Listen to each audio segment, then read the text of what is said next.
أعوذ بالله من الشيطان الرجيم. براءة من الله ورسوله إلى الذين عاهدتم من المشركين فسيحوا في الأرض 4 أشهر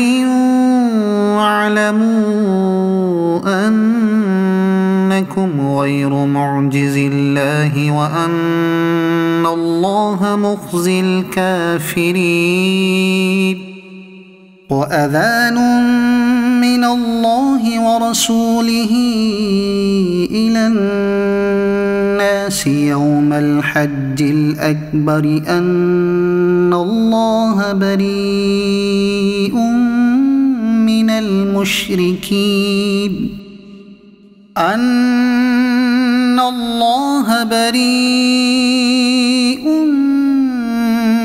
المشركين ورسوله فإن تبتم فهو خير لكم وإن توليتم فاعلموا أنكم غير معجز الله وبشر الذين كفروا بعذاب أليم. إلا الذين عاهدتم من المشركين ثم لم ينقصوكم شيئا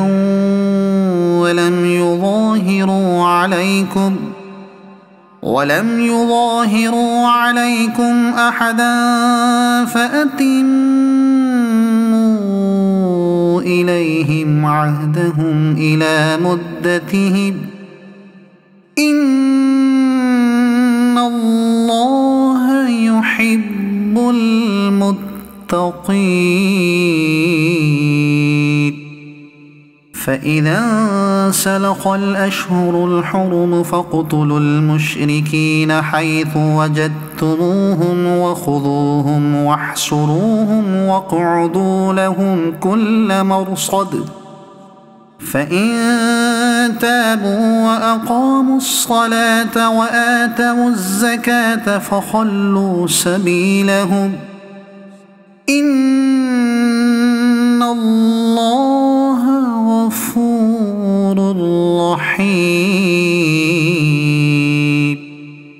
وإن أحد من المشركين استجارك فأجره حتى يسمع كلام الله ثم أبلغه مأمنه ذلك بأنهم قوم لا يعلمون. كيف يكون للمشركين عهد عند الله وعند رسوله إلا الذين عاهدتم عند المسجد الحرام فما استقاموا لكم فاستقيموا لهم إن الله يحب المتقين. كيف وإن يظهروا عليكم لا يرقبوا فيكم إلا ولا ذمة يرضونكم بأفواههم وتأبى قلوبهم وأكثرهم فاسقون. اشتروا بآيات الله ثمنا قليلا فصدوا عن سبيله إنهم ساء ما كانوا يعملون. لا يرقبون في مؤمن إلا ولا ذمة وأولئك هم المعتدون. فإن تابوا وأقاموا الصلاة وآتوا الزكاة فإخوانكم في الدين ونفصل الآيات لقوم يعلمون وإن نكثوا أيمانهم من بعد عهدهم وطعنوا في دينكم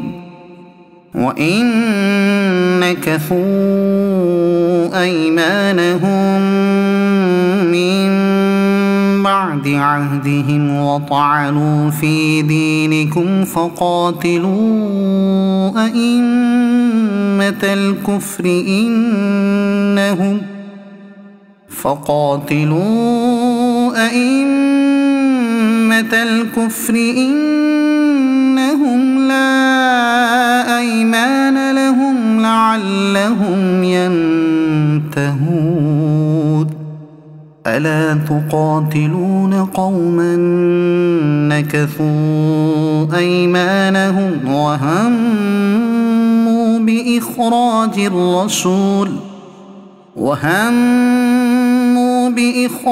الرسول وهم بدؤوكم أول مرة أتخشونهم فالله أحق أن تخشوه إن كنتم مؤمنين قاتلوهم يعذبهم الله بأيديكم ويخزهم وينصركم عليهم ويشف صدور قوم مؤمنين ويذهب غيظ قلوبهم ويتوب الله على من يشاء والله عليم حكيم أم حسبتم أن تتركوا ولما يعلم الله الذين جاهدوا منكم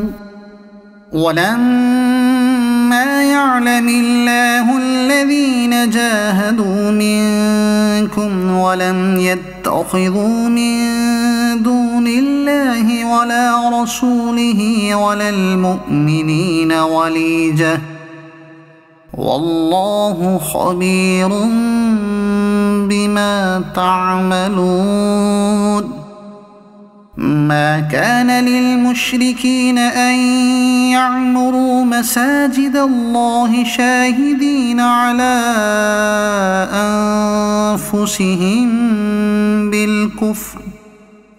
أولئك حبطت أعمالهم وفي النار هم خالدون إنما يعمر مساجد الله من آمن بالله واليوم الآخر وأقام الصلاة وآتى الزكاة ولم يخش إلا الله فعسى أولئك أن يكونوا من المهتدين أجعلتم سقاية الحاج وعمارة المسجد الحرام كمن آمن بالله واليوم الآخر وجاهد في سبيل الله لا يستوون عند الله والله لا يهدي القوم الظالمين الذين آمنوا وهاجروا وجاهدوا في سبيل الله بأموالهم وأنفسهم أعظم درجة عند الله وأولئك هم الفائزون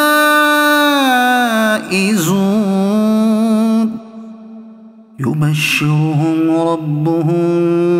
برحمة منه ورضوان وجنات لهم فيها نعيم مقيم خالدين فيها أبدا إن الله عنده أجر عظيم. يا أيها الذين آمنوا لا تتخذوا آباءكم وإخوانكم أولياء إن استحبوا الكفر على الإيمان ومن يتولهم منكم فأولئك هم الظالمون. قل إن كان آباؤكم وأبناؤكم وإخوانكم وأزواجكم وعشيرتكم وأموال اقترفتموها وتجارة تخشون كسادها ومساكن ترضونها أحب إليكم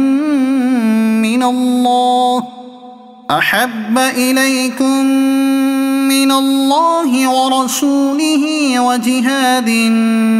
في سبيله فتربصوا حتى يأتي الله بأمره والله لا يهدي القوم الفاسقين.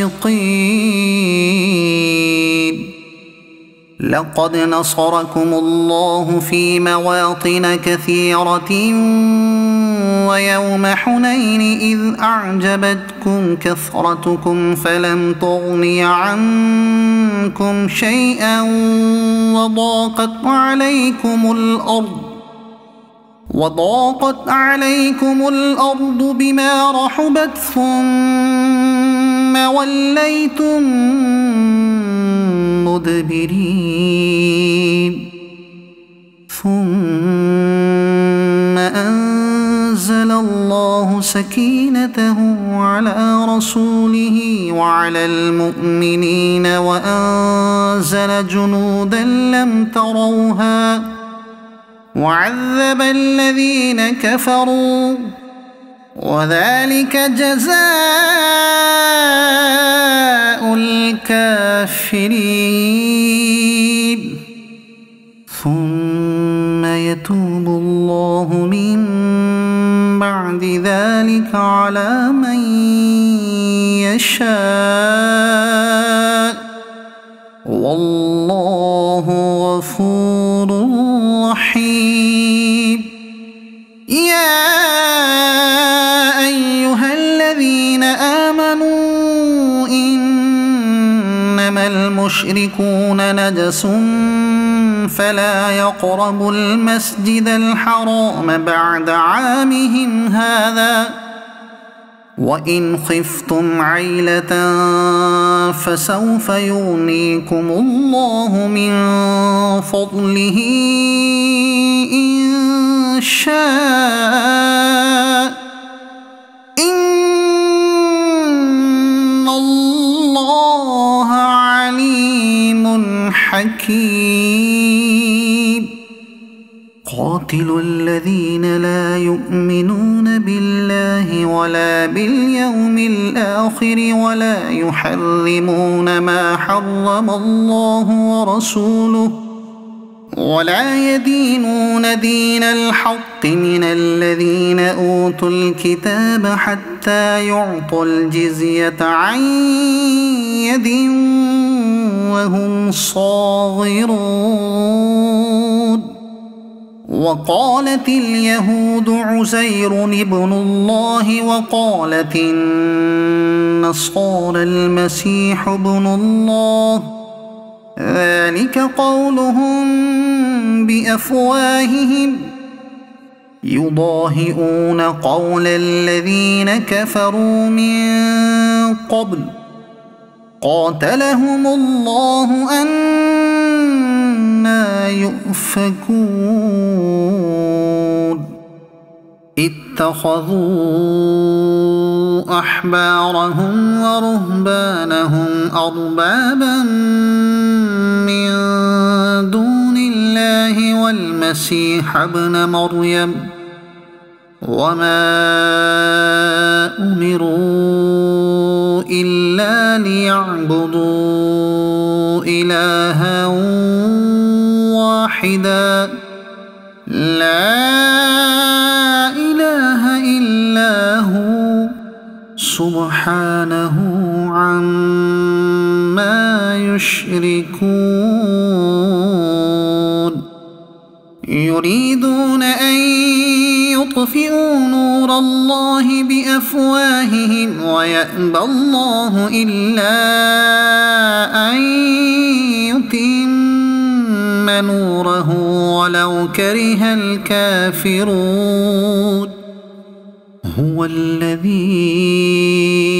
أرسل رسوله بالهدى ودين الحق ليظهره على الدين كله ولو كره المشركون يا أيها الذين آمنوا إن كثيرا من الأحبار والرهبان ليأكلون أموال الناس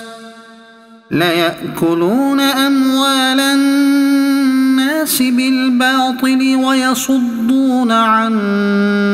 سبيل الله والذين يكنزون الذهب والفضة ولا ينفقونها في سبيل الله فبشرهم بعذاب أليم يوم يحمى عليها في نار جهنم فتكوى بها جباههم وجنوبهم وظهورهم هذا ما كنزتم لأنفسكم فذوقوا ما كنتم تكنزون إن عدة الشهور عند الله 12 شهرا في كتاب الله يوم خلق السماوات والأرض منها 4 حرم ذلك الدين القيم فلا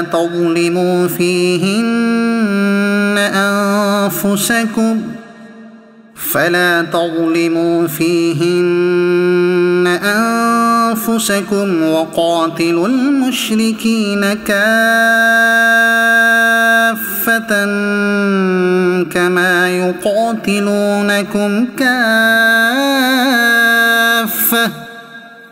واعلموا أن الله مع المتقين إنما النسيء زيادة في الكفر يضل به الذين كفروا يحلونه عاما ويحرمونه عاما ليواطئوا عدة ما حرم الله فيحلوا ما حرم الله زين لهم سوء أعمالهم والله لا يهدي القوم الكافرين يا أيها الذين آمنوا ما لكم إذا إذا قيل لكم انفروا في سبيل الله اثاقلتم إلى الأرض أرضيتم بالحياة الدنيا من الآخرة فما متاع الحياة الدنيا في الآخرة إلا قليل إلا تنفروا يعذبكم عذابا أليما ويستبدل قوما غيركم ولا تضروه شيئا والله على كل شيء قدير إلا تنصروه فقد نصره الله إذ أخرجه الذين كفروا ثاني اثنين إذ هما في الغار إذ يقول لصاحبه لا تحزن إن الله معنا فأنزل الله سكينته عليه وأيده بجنود لم تروها وجعل كلمة الذين كفروا السفلى وكلمة الله هي العليا والله عزيز حكيم انفروا خفافا وثقالا وجاهدوا بأموالكم وأنفسكم في سبيل الله ذلكم خير لكم إن كنتم تعلمون لو كان عرضا قريبا وسفرا قاصدا لاتبعوك ولكن بعدت عليهم الشقة وسيحلفون بالله لو استطعنا لخرجنا معكم يهلكون أنفسهم والله يعلم إنهم لكاذبون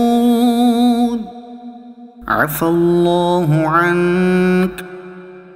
لم أذنت لهم حتى يتبين لك الذين صدقوا وتعلم الكاذبين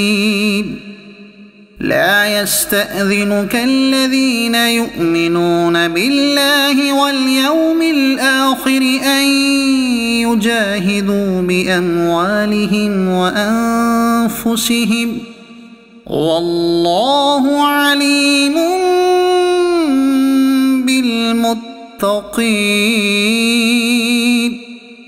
إنما يستأذنك الذين لا يؤمنون بالله واليوم الآخر وارتابت قلوبهم فهم في ريبهم يترددون ولو أرادوا الخروج لأعدوا له عدة ولكن كره الله بعاثهم فثبطهم وقيل اقعدوا مع القاعدين لو خرجوا فيكم ما زادوكم إلا خبالا ولأوضعوا خلالكم يبغونكم الفتنة وفيكم سماعون لهم والله عليم بالظالمين لقد ابتغوا الفتنة من قبل وقلبوا لك الأمور حتى جاء الحق وظهر أمر الله وهم كارهون ومنهم من يقول ائذن لي ولا تفتني ألا في الفتنة سقطوا وإن جهنم لمحيطة بالكافرين إن تصبك حسنة تسؤهم وإن تصبك مصيبة يقولوا قد أخذنا أمرنا من قبل ويتولوا وهم فرحون قل لن يصيبنا إلا ما كتب الله لنا هو مولانا وعلى الله فليتوكل المؤمنون قل هل تربصون بنا إلا إحدى الحسنيين ونحن نتربص بكم أن يصيبكم الله بعذاب من عنده أو بأيدينا فتربصوا إنا معكم متربصون قل أنفقوا طوعا أو كرها لن يتقبل منكم إنكم كنتم قوما فاسقين وما منعهم أن تقبل منهم نفقاتهم إلا أنهم كفروا بالله وبرسوله ولا يأتون الصلاة إلا وهم كسالى ولا ينفقون إلا وهم كارهون فلا تعجبك أموالهم ولا أولادهم إنما يريد الله ليعذبهم بها في الحياة الدنيا وتزهق أنفسهم وهم كافرون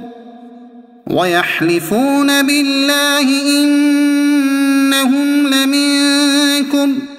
وما هم منكم ولكنهم قوم يفرقون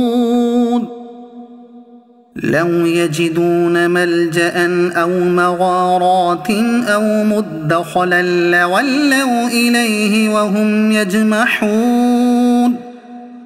ومنهم من يلمزك في الصدقات فإن أعطوا منها رضوا وإن لم يعطوا منها إذا هم يسخطون ولو أنهم رضوا ما آتاهم الله ورسوله وقالوا حسبنا الله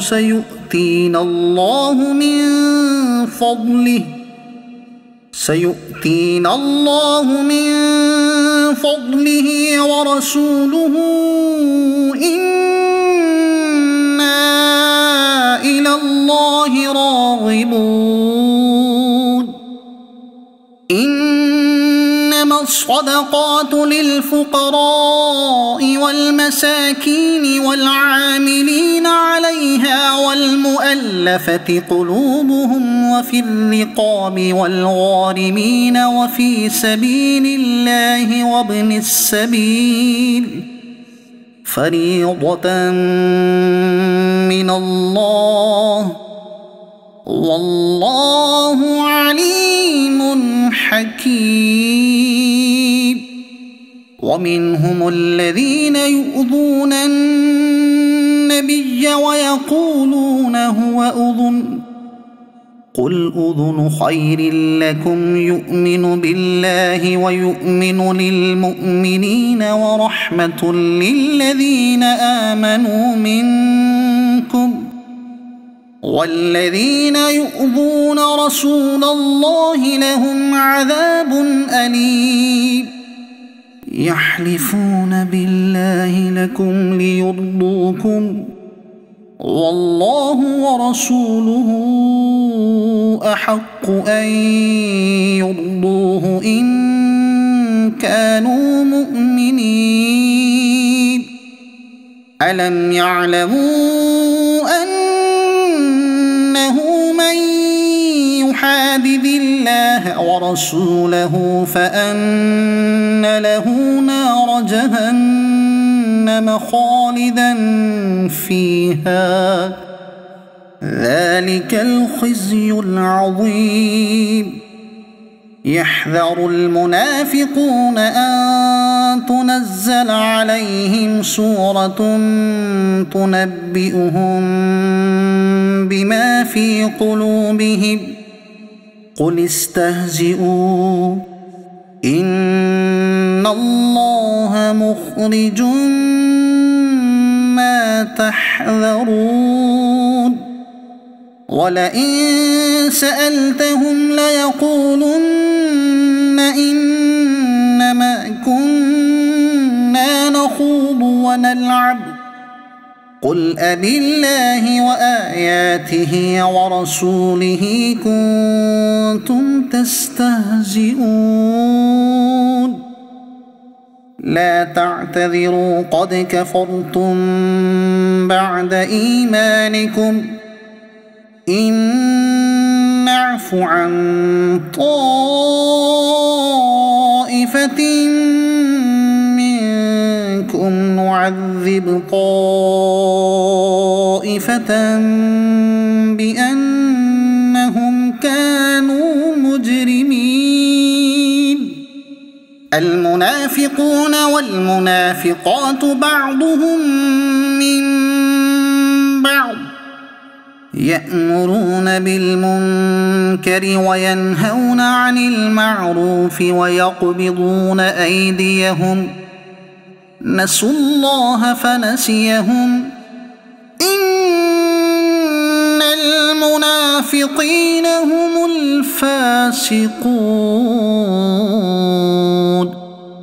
وعد الله المنافقين والمنافقات والكفار نار جهنم خالدين فيها هي حسبهم ولعنهم الله ولهم عذاب مقيم كالذين من قبلكم كانوا أشد منكم قوة وأكثر أموالا وأولادا فاستمتعوا بخلاقهم فاستمتعتم بخلاقكم كما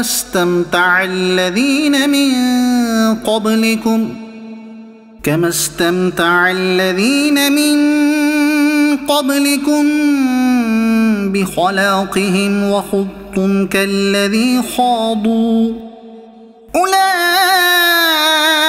حبطت أعمالهم في الدنيا والآخرة وأولئك هم الخاسرون ألم يأتهم نبأ الذين من قبلهم قوم نوح وعاد وثمود وقوم إبراهيم وأصحاب مدين والمؤتفكات أتتهم رسلهم بالبينات فما كان الله ليظلمهم ولكن كانوا أنفسهم يظلمون والمؤمنون والمؤمنات بعضهم أولياء بعض يأمرون بالمعروف وينهون عن المنكر ويقيمون الصلاة ويؤتون الزكاة ويطيعون الله ورسوله أولئك فأولئك سيرحمهم الله إن الله عزيز حكيم.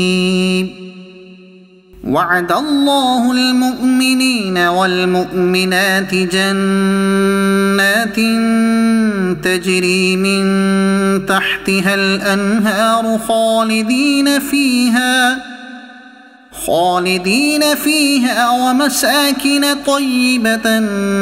في جنات عدن ورضوان من الله أكبر ذلك هو الفوز العظيم. يا أيها النبي جاهد الكفار والمنافقين واغلظ عليهم ومأواهم جهنم وبئس المصير.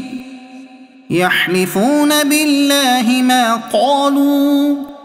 ولقد قالوا كلمة الكفر وكفروا بعد إسلامهم وهموا بما لم ينالوا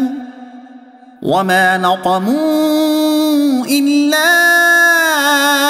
أن أغناهم الله ورسوله من فضله فإن يتوبوا يك خيرا لهم وإن يتولوا يعذبهم الله عذابا أليما في الدنيا والآخرة وما لهم في الأرض من ولي ولا نصير. ومنهم من عاهد الله لئن آتانا من فضله لنصدقن ولنكونن من الصالحين فلما آتاهم من فضله بخلوا به وتولوا وهم معرضون فأعقبهم نفاقا في قلوبهم إلى يوم يلقونه بما أخلفوا الله ما وعدوه وبما كانوا يكذبون. ألم يعلموا أن الله يعلم سرهم ونجواهم وأن الله علام الغيوب. الذين يلمزون المطوعين من المؤمنين في الصدقات والذين لا يجدون إلا جهدهم فيسخرون منهم سخر الله منهم ولهم عذاب أليم. استغفر لهم أو لا تستغفر لهم إن تستغفر لهم 70 مرة فلن يغفر الله لهم ذلك بأنهم كفروا بالله ورسوله والله لا يهدي القوم الفاسقين.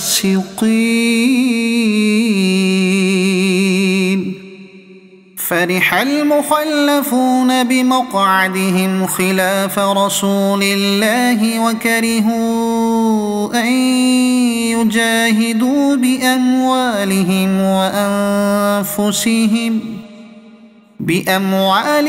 وأنفسهم في سبيل الله وقالوا لا تنفروا في الحر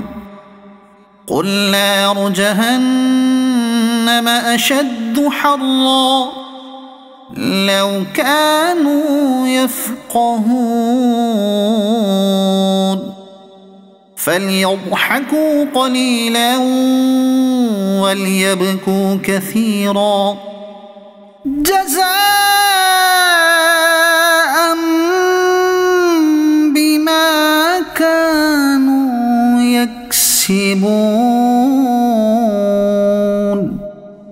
إذ رجعك الله إلى طائفة منهم فاستأذنوك للخروج فقل لن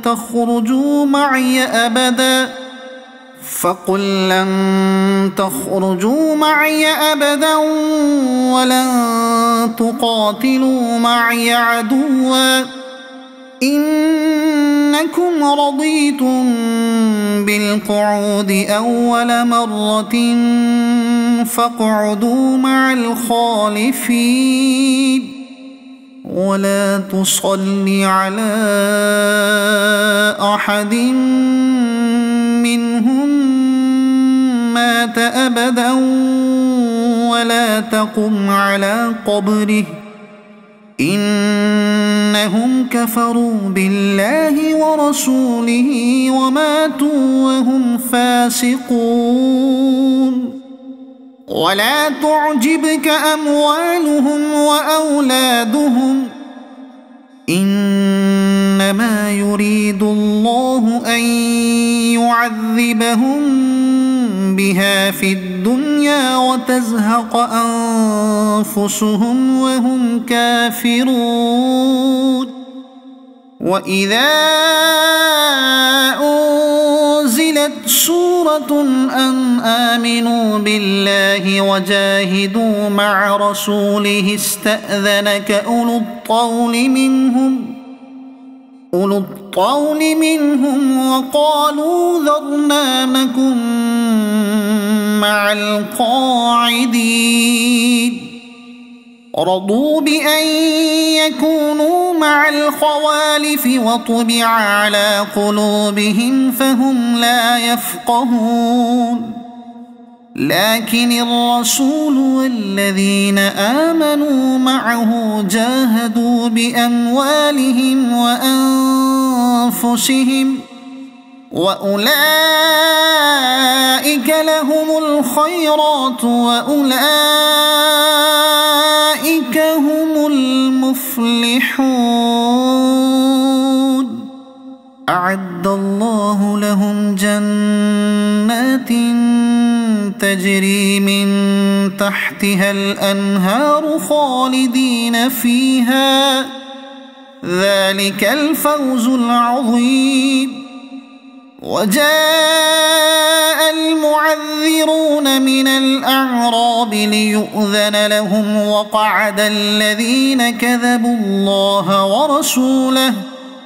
سيصيب الذين كفروا منهم عذاب أليم ليس على الضعفاء ولا على المرضى ولا على الذين لا يجدون ما ينفقون حرج إذا نصحوا لله ورسوله ما على المحسنين من سبيل والله غفور رحيم ولا على الذين إذا ما أتوك لتحملهم قلت لا أجد ما أحملكم عليه تولوا وأعينهم تفيض من الدمع حزنا ألا يجدوا ما ينفقون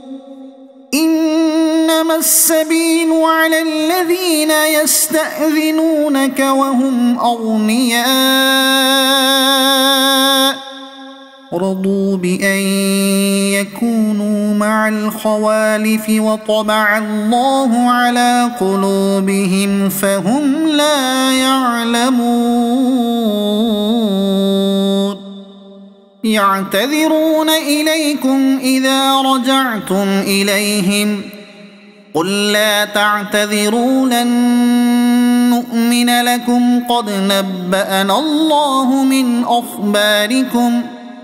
وسيرى الله عملكم ورسوله ثم تردون إلى عالم الغيب والشهادة فينبئكم بما كنتم تعملون سيحلفون بالله لكم إذا انقلبتم إليهم لتعرضوا عنهم فأعرضوا عنهم إنهم رجس ومأواهم جهنم جزاء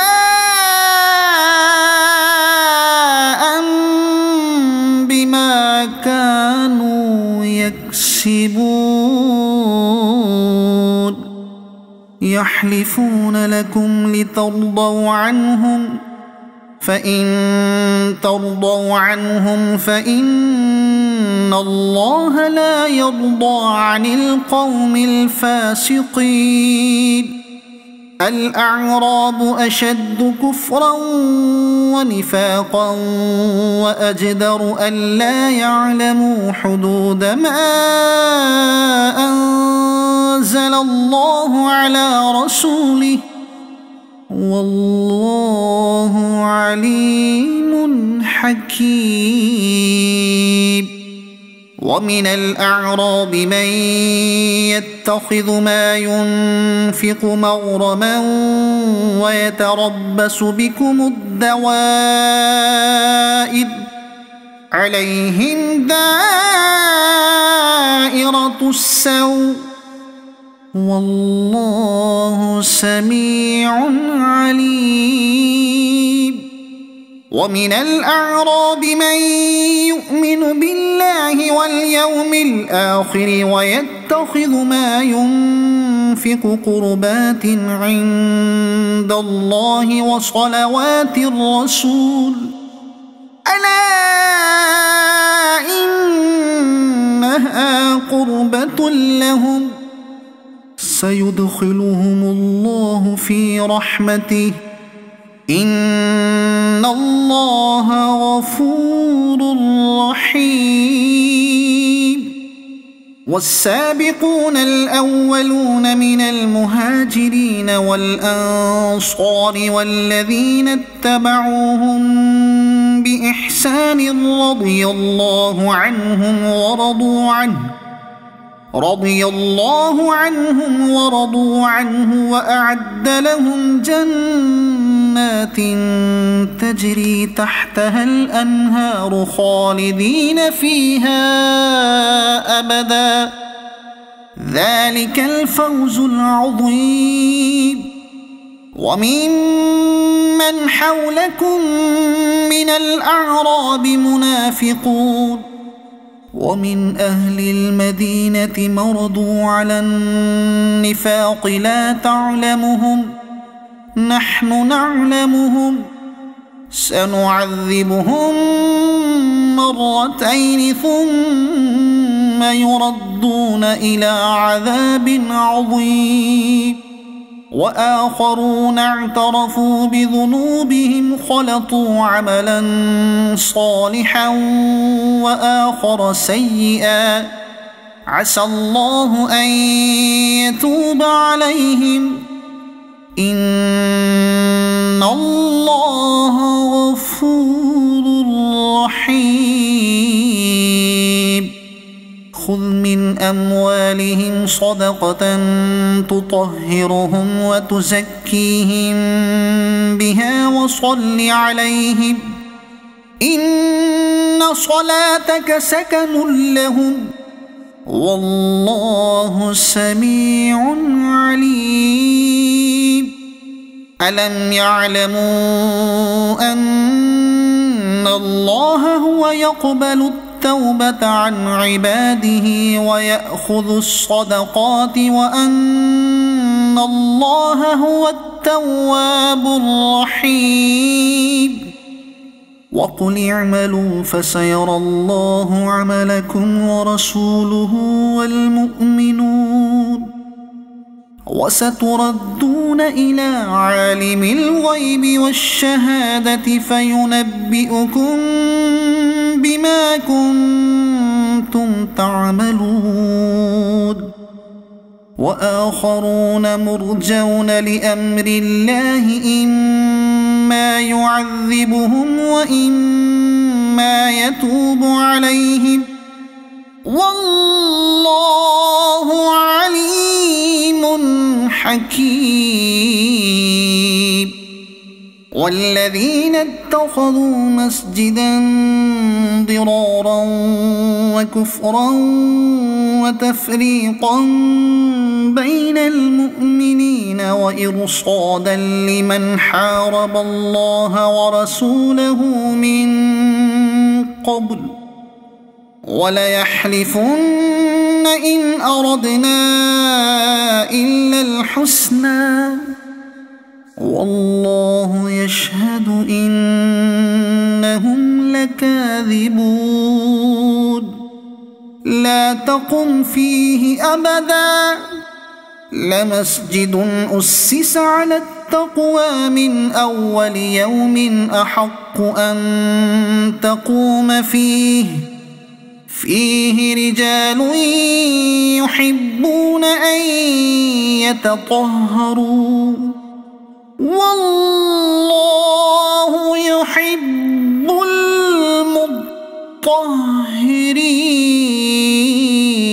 المطهرين.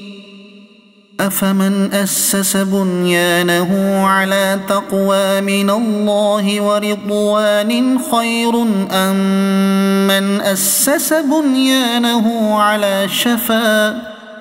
على شفا جرف هار فانهار به في نار جهنم والله لا يهدي القوم الظالمين. لا يزال بنيانهم الذي بنوا ريبة في قلوبهم إلا أن تقطع قلوبهم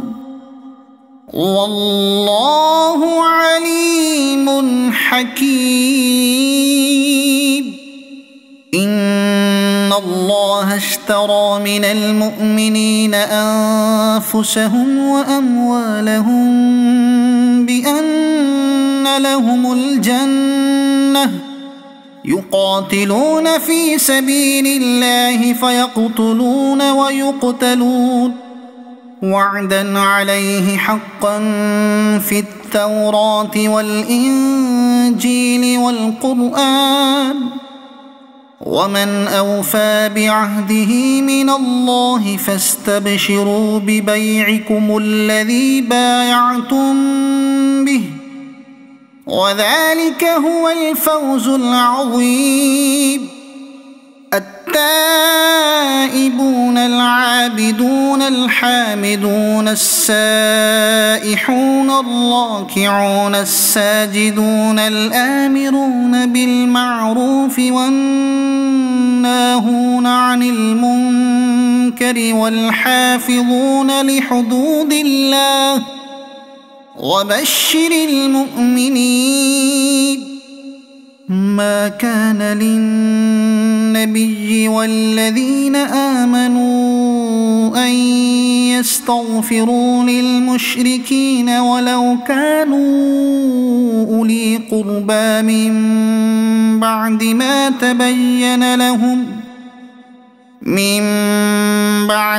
تبين لهم أنهم أصحاب الجحيم. وما كان استغفار إبراهيم لأبيه إلا عن موعدة وعدها إياه فلما تبين له أنه عدو لله تبرأ منه إن إبراهيم لأواه حليم. وما كان الله ليضل قوما بعد إذ هداهم حتى يبين لهم ما يتقون إن الله بكل شيء عليم. إن الله له ملك السماوات والأرض يحيي ويميت وما لكم من دون الله من ولي ولا نصير. لقد تاب الله على النبي والمهاجرين والأنصار الذين اتبعوه في ساعة العسرة من بعد ما كاد يزيغ قلوب فريق منهم ثم تاب عليهم إنه بهم رءوف رحيم. وعلى الثلاثة الذين خلفوا حتى إذا ضاقت عليهم الأرض بما رحبت وضاقت عليهم أنفسهم وظنوا أن لا ملجأ من الله إلا إليه ثم تاب عليهم ليتوبوا إن الله هو التواب الرحيم. يا أيها الذين آمنوا اتقوا الله وكونوا مع الصادقين. ما كان لأهل المدينة ومن حولهم من الأعراب أن يتخلفوا عن رسول الله ولا يرغبوا بأنفسهم عن نفسه ذلك بأنهم لا يصيبهم ظمأ ولا نصب ولا مخمصة في سبيل الله ولا يطؤون موطئا يغيظ الكفار ولا ينالون من عدو نيلا إلا كتب لهم به عمل صالح إن الله لا يضيع أجر المحسنين. ولا ينفقون نفقة صغيرة ولا كبيرة ولا يقطعون واديا إلا كتب لهم ليجزيهم الله أحسن ما كانوا يعملون. وما كان المؤمنون لينفروا كافة فلولا نفر من كل فرقة منهم طائفة ليتفقهوا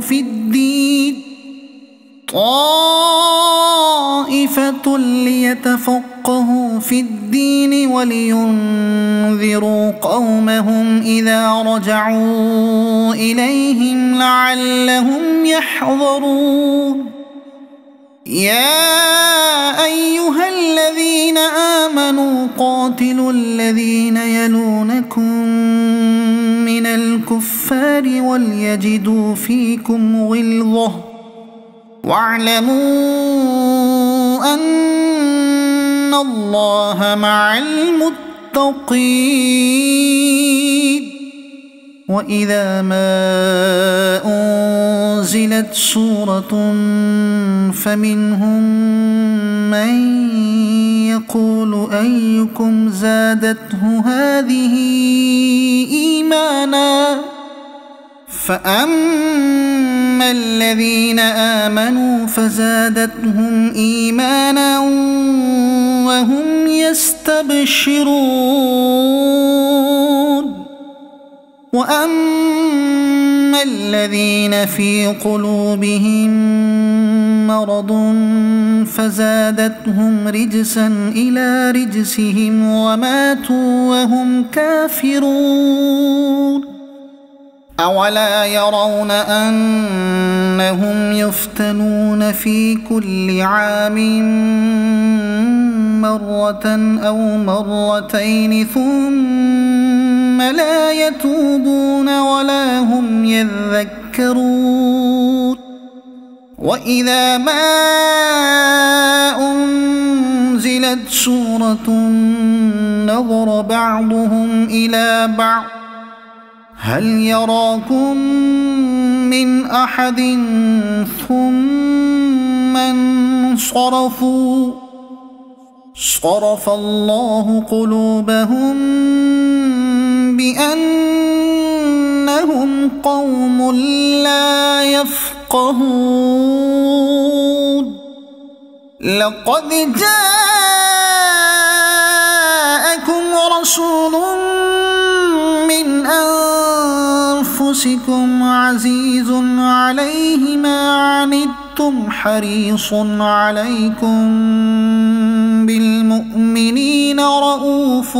رحيم فإن تولوا فقل حسبي الله لا إله إلا هو عليه توكلت وهو رب العرش العظيم صدق الله